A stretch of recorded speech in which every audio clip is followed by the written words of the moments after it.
We have Nick Ciesielski from Westmoreland County, who today at the in-person meeting for the LPPA, in public comment, had some thoughts on the divisiveness within the party and how to overcome that. Right. So a lot of the issue comes down to not having focus. I think things are being managed day to day. People are trying to get what needs done. There hasn't been much of a thought of, what's in a year. What do we need to get done this year?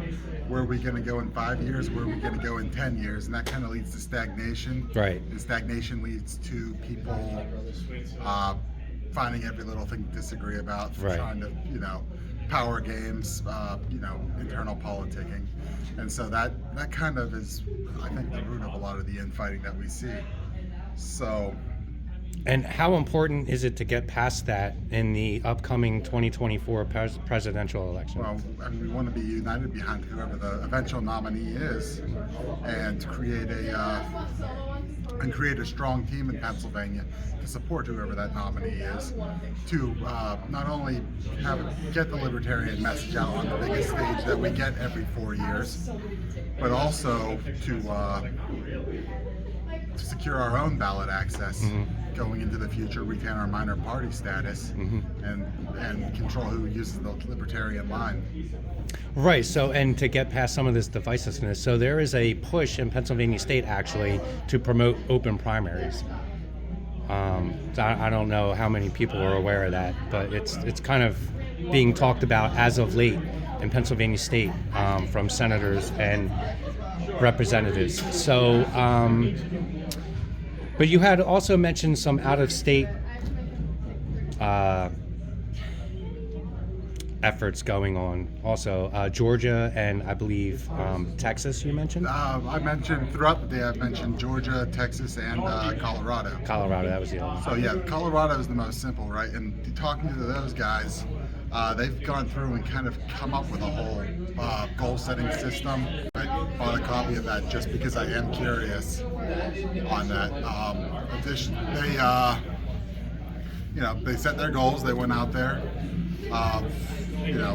Some people would consider it a bad thing to play nice with the GOP, but they played nice enough to be like, hey, you guys actually want to win here. It's a blue state. If you put up candidates willing to agree to our terms, we won't run people against you in those races. So, and they released what the terms were. I mean, you can't argue with the terms. They're complete libertarian terms.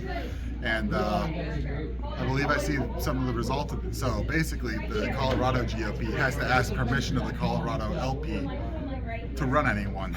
That's amazing. Which, people are like, well, you're just giving it. I'm like, that's power. Right. And the media reporting on it is like, oh, well, they have to ask their bosses in the LP now. Like, to have absolutely insane amount of power to it. And I hope it turns out well. But yeah, so that kind of focus is what they found something they did it. Like, it was, I think I saw them taunting Lauren Boebert. Oh, yeah. Because I don't think she signed the pledge, and they're like, yeah, we're going to run someone against you.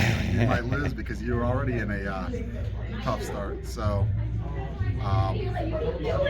there's things there. Texas, they were doing a push because there was an eminent domain play at a bar sitting next to the Alamo. The Alamo wanted it to turn into some sort of facility for themselves. And the bar owner's like, hey, I own this property. I've been here for years, and they were fighting it. So I know they had called, they were out there doing media with him. And they were also running a petition you could sign, and that petition would distribute. Once you signed it virtually, it would email every member of the San Antonio City Council. At which point you could, I filled it out and signed it. And got several, mostly form responses, but a couple that were like, hey, we're already on this and we're on your side with it. So it's good to know and be able to see, So I don't know. And easily distribute to like all these people. Just boom, here's emails written. And So I don't know how many people are aware, but the CEO of JP Morgan, Jamie Dimon, has put a call out on governments worldwide to enforce eminent domain to clear the way for green energy infrastructure. So if people aren't dealing with eminent domain yet, they're going to be. I grew up with eminent domain in Montgomery County. I watched friends and family members get kicked out of their house. It's going to be a mess. And I can't believe that the Alamo would actually try an eminent domain. Given the story behind the Alamo, that they would try an eminent domain, that's kind of mind-boggling to me. So that was a fight going on, and then finally in Georgia, which I was involved with, this has been a little process that's been going on for some time now. But the focus on smart cities, the executive director at LP Georgia was approached by a local city council member who was concerned about this issue and said, "Hey, you're a libertarian. What do you know about this?" Right. And so she dug into the research. She came up with a presentation. She presented it locally there last fall. She did the presentation on YouTube, and it's available still on the LP Georgia website, on the LP Georgia YouTube channel. And then it's developed further into a landing page with some basic information, with a downloadable PDF toolkit in exchange for email. In order to get emails and properly market, which the party's been lacking on, those are good solid leads to follow up on.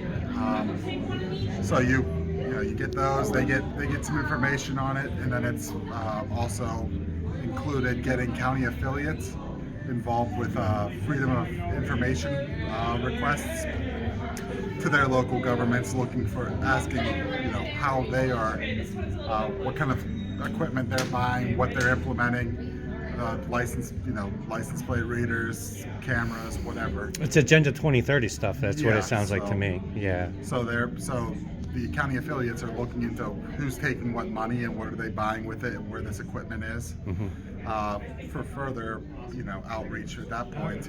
But then it's also evolved to have an upcoming bar crawl in Savannah, Georgia, where they're going to get together and dress up with things that mess with the cameras so that they can't identify you. There's special clothing for that, masks, special things, whatever might distort camera images, right, and draw attention, so that people go, "What are these people doing?" And you get into some conversations, and then to kind of top it all off, those clothes they're now selling on the LP Georgia store online. So now you've kind of got this top to bottom marketing effort that I think a lot of affiliates would be good to take these pieces that you're seeing everywhere, put these together, and get behind a couple goals, a couple real projects that none of us can argue with, and see what kind of difference we can Well, it make. sounds like a good model to follow because, just in Pennsylvania State, I know that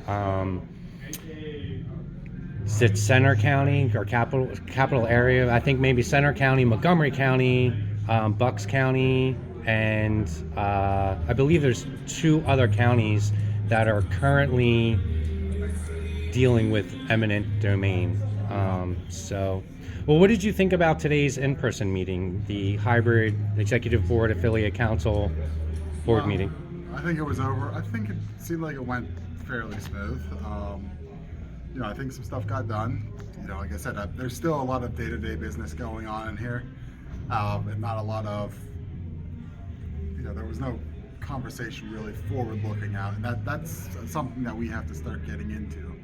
We have to be able to kind of come together and say, hey, we're getting behind this plan. Yeah. And a plan that, not only the current board does, but the next board and the board after that, because you're not going to have the same people involved, but, being able to plan it out and know, all right, we're going to go here and here and here. And, there's a lot of things that play into that, just having the right tools for the job.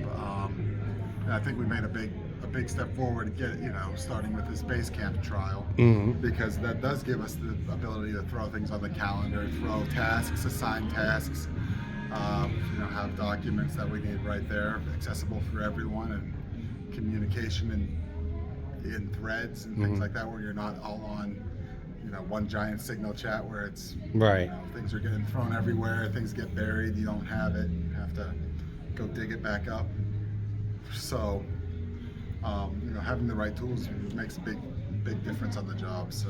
And today we motioned to bring our board meetings back in one meeting. So hopefully that's a step in the right direction for the party. I would think so. I don't think it was ever envisioned that like everything that the executive board did would then get put up for a vote in the affiliate council. I think it was I think the vision of what they had with it was that the affiliate council would be engaged on the board meetings more, and then when something that they considered egregious happened, they would then have the ability to go, we're not on board with that.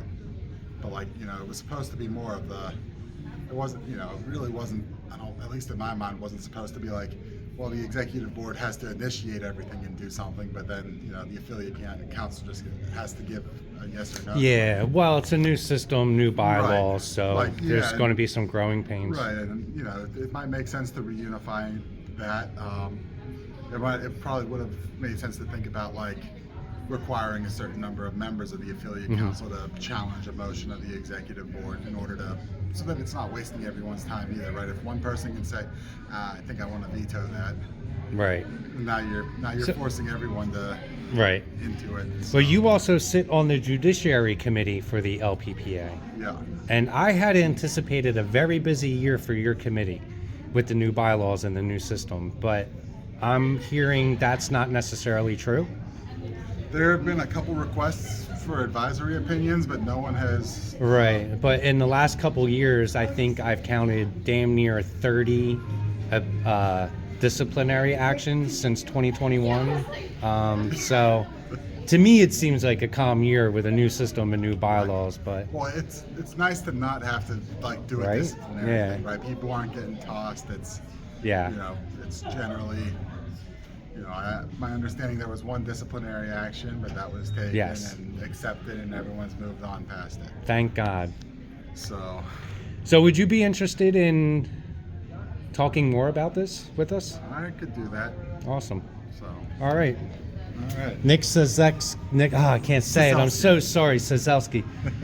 From Westmoreland County. Thank you very much.